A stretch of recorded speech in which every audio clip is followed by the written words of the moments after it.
Our Voices is a series of short interviews with fighters and survivors of breast cancer that were diagnosed before the age of 40. We are not medical professionals. Being a breast cancer survivor that was diagnosed at the age of 27 and losing my mother that was originally diagnosed at the age of 23, I felt the need to share my story along with the additional stories that you'll hear to help bring awareness to the importance of breast health at any age. If you take nothing else from our stories, please take the time to learn your body and be proactive when you notice a change. Early detection saves lives, and your life is worth saving. Thank you for taking the time to listen to Our Voices. All right, so good morning. Thank you This again for being background. willing to do this interview with me. I just want to ask again, are you okay with me sharing this on my social media platforms and publicly? Yes, ma'am. All right. So, for those that don't know, I am in the process of interviewing a couple of breast cancer survivors and fighters during Breast Cancer Awareness Month. And all of them are under the age of 40 or were diagnosed under the age of 40. My goal is to bring awareness to the disease for women under the age of 40 due to the fact that media and physicians typically hone in on the age of 40. So, well, it's pretty much to notify women that they should start paying attention to their breast health and getting mammograms. But everybody that I am interviewing will be testimonies that you can get affected by this disease prior to the age of 40. So today I am interviewing a young survivor, Brittany Dixon, and I'm once again thankful that she's here with me. Are you ready to get this started? Let's get it started. All right. So, Brittany, what age were you diagnosed with breast cancer? I was diagnosed at 31, so November of 2019, the Gotcha. pandemic. Gotcha. Pre-pandemic, listen, everything was pretty much better pre-pandemic. Hello. Definitely with hospitals. So yeah. Number two, how was your breast cancer detected, and do you remember what stage?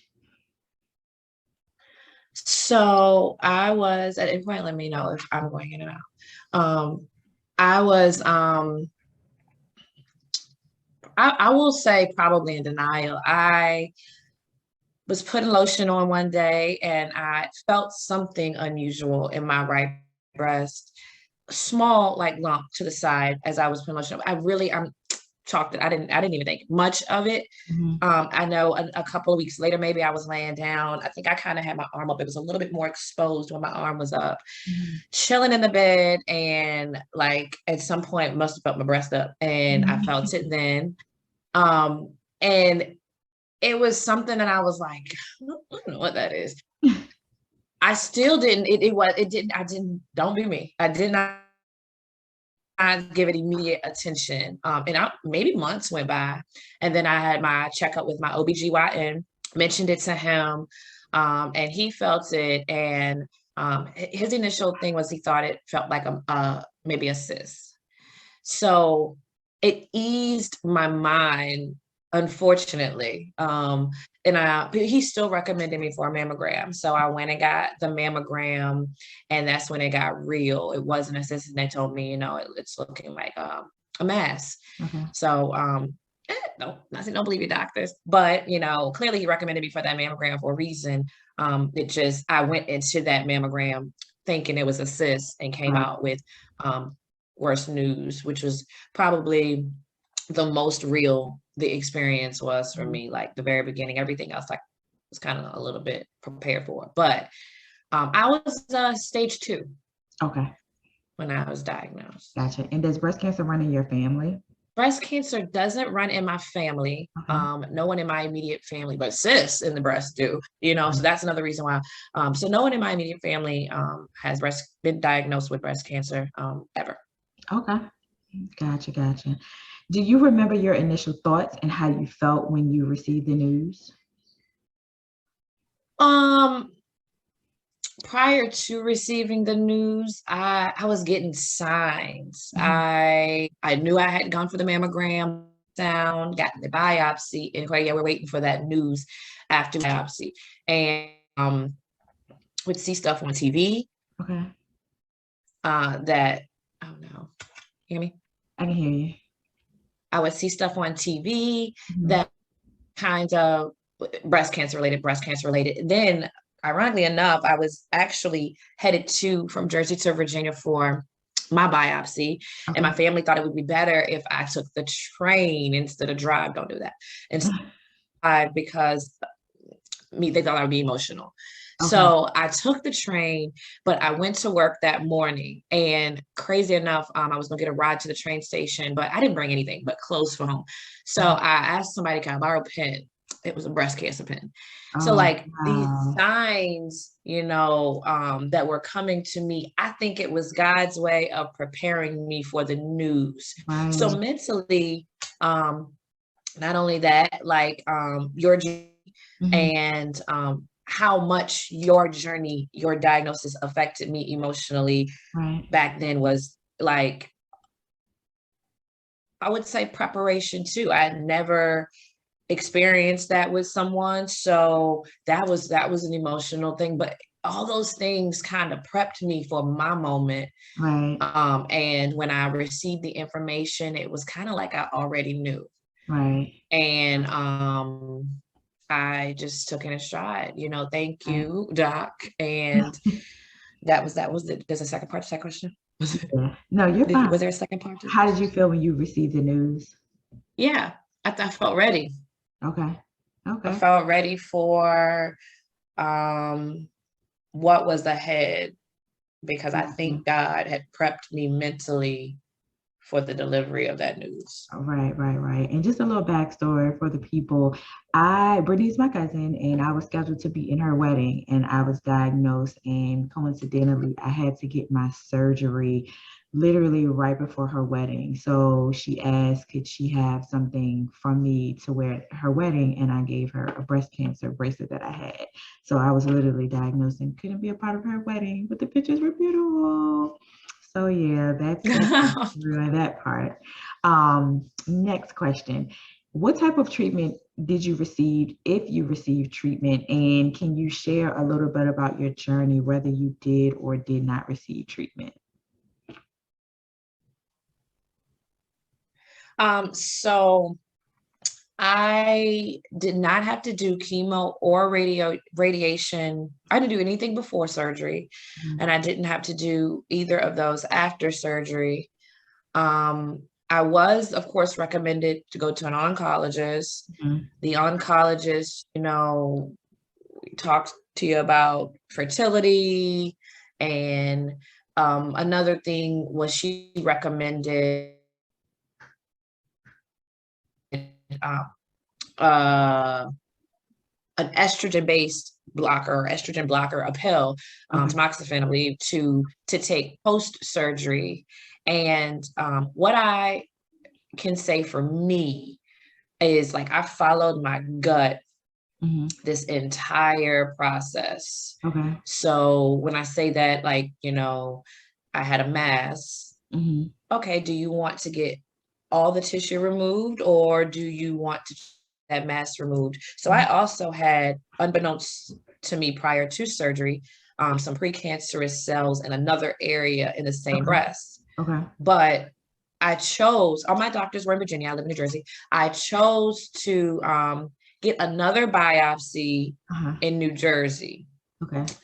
And that doctor missed the mark. She was supposed to be testing that area that was in question, aside from the mass that we already knew about. She was supposed to be testing whatever other gunk my doctor saw, and she missed the mark. So my results came back benign for those cells that basically, once I had surgery and got all my tissue removed, we learned that those were precancerous cells. So I knew she missed the mark because I was in the doctors forever. She kept taking me back in, doing it was just a mess. Follow your gut. My gut told me, in my heart, I guess, that I should, and I got all the tissue removed. I didn't know. I didn't want to wonder later on if I only got the mass removed. So got everything removed. With that being said, because it was estrogen based, I was recommended the tamoxifen. And again, I followed my gut on that. I literally have the bottle here. I'm not taking one pill. Not okay. I did take the pill for whatever reason. I would say for me, I haven't had children, Right. and they are adamant you cannot conceive while on the pill. Okay. And in my mind, if it's that dangerous to conceive, then when I want to conceive, how dangerous is it going to still be in my system for a Gotcha. baby then? Okay. So whether or not I'm following, I'm really just walking on faith, Right. and like whether it's the right decision or not, I don't know. But no, my gut is telling me I don't want to take it. So I went a year to take it, went Mm-hmm. back to the oncologist, and she called herself talking me into it. Like I was really emotional in the doctor's office, but I Okay. was like, okay, write the prescription. And I lied to you not, I haven't opened it. Okay. So that would be my biggest advice. Research for sure. Okay. Don't not trust your doctors, but trust you too. Trust your instincts, and what you feel is best for you to do.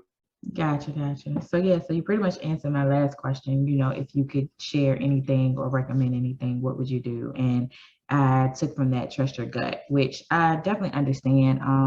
Every woman that's going through this journey, it's pretty much a faith journey in its own right. Doctors will always recommend what they feel is best, what they feel that you need to do, but at the end of the day, the choice is yours. So I definitely, commend you for following your faith. It seems that your faith had pretty much prepared you along the way in preparation to finding out, about the cancer. So I definitely understand. So is there anything else that you would like to share? Um, no, like I want to thank you for bringing awareness. One thing that my breast cancer doctor, and I don't know, can we do shout outs on this? Yeah, you can do whatever. I will say I had a team of all women. So if you're going through the journey and you're looking for a doctor to turn to, Misty Wilson was my doctor in Richmond. Amazing. But one of the first things she said was, I'm getting more and more patients being diagnosed in their 30s. So ladies, become one with your body, Yeah. feel it up anywhere.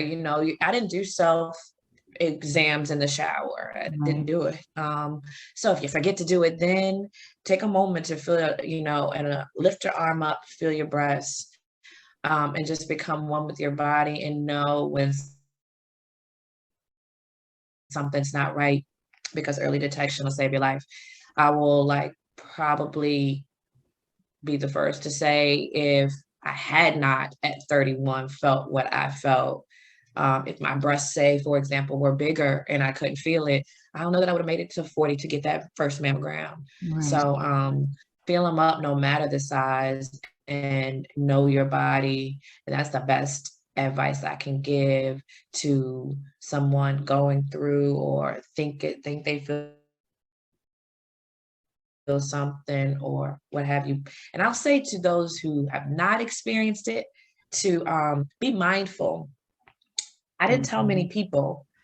And one of the biggest reasons was because that reaction, when you hear it, it's like, oh my God, I know. stop that. Um, just, I don't know a better way to tell you how to react, but the sympathy or the, isn't really what we need. And that is probably one of the biggest reasons why I didn't tell many people, because I couldn't deal over and over again with the reaction that would come from those who hadn't experienced it. And I understand it, but that's just a little advice for y'all. Right. And Yeah. that's it. Feel your boobies. Yeah, cancer is not a death sentence. And that's what a lot of people, unfortunately related to. I know growing up, of course, with my history, it was a death sentence. So I'm thankful that God showed me that, hey, it is not a death sentence. And definitely, when people hear, they just don't know what to say or how to react. And like I told people going through my journey, sometimes saying nothing is saying a lot. You don't have to say Yeah. anything for me to know that you care. So I definitely understand. And then just to piggyback on something Brittany said, she said she got the tissue removed out of one breast. So pretty much Brittany got a single mastectomy. A lot of women don't know you don't have to get a double mastectomy, and you also don't have to get any mastectomy. It just depends on the size of the lump and what your doctor recommends. Some doctors just recommend getting what they call a lumpectomy, where they just simply take out the lump, but you still have your natural breast. So the choice is pretty much up to you, and based off of what your doctor is recommending and what you actually feel comfortable with doing. So I want to thank you again, Brittany. I truly, truly appreciate you. And I definitely commend you on your choices. Definitely wish you the best of luck, whether you do choose to conceive in the future or not. At the end of the day, we know God got you.